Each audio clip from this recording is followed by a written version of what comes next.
Hello everyone, কেমন আছেন সবাই? আজকে অনেকদিন পরে একটা এক্সপ্লেনেশন ভিডিও নিয়ে এসেছি। আমি যে মুভিটা এক্সপ্লেনেশন করব সেটা হচ্ছে 'উৎসব', যেখানে অভিনয় করেছে সাদিয়া আয়মান সহ অনেক ৯০ যুগের নায়ক। এখানে জয়া আহসানকেও দেখা গিয়েছে। অনেকের অনেক স্যাটেল মুভি ভালো লাগে, যেমন অনেক কিছু উইয়ার্ড থাকবে, কিছু লাভ স্টোরি থাকবে। সবগুলো মিলেই প্রায় এই সিনেমাটা। যারা একটু বোরিং কিছু ভালো লাগে তারা অবশ্যই এই সিনেমাটা পছন্দ করবে। তো প্রথমে দেখা গিয়েছে সাদিয়া আয়মান একটা রিক্সা করে যাচ্ছে।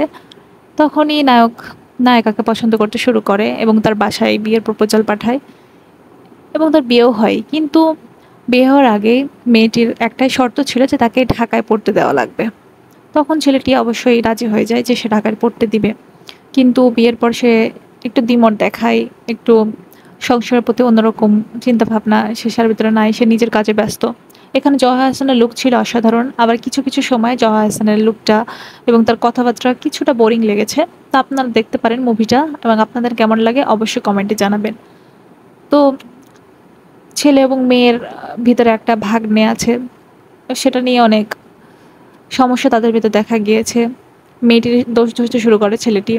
মেয়েটি তার ভাগ্নেকে এত দেখাশোনার পরেও তার দোষ হয় যে কেন সে তাকে দেখাশোনা করে না, এবং একটা সময় পর ছেলেটির ভাগ্নের বাবা নিয়ে চলে যায়, এবং তখনও সেটা মেয়েটির দোষ দেয় যে সেই মেয়েটির কারণেই ছেলেটির বাবা ছেলেটিকে নিয়ে চলে যায়।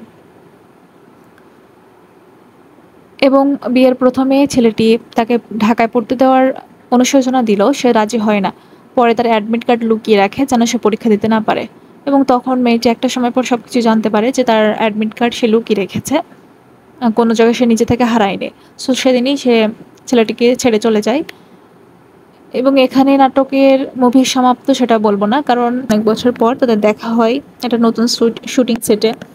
কিছুটা বোরিং লাগলেও অনেকের ভালো লাগবে। তো আপনারা অবশ্যই মুভিটি দেখবেন, কেমন লাগছে কমেন্টে জানাবেন। আজকের এক্সপ্লেনেশন এই পর্যন্তই।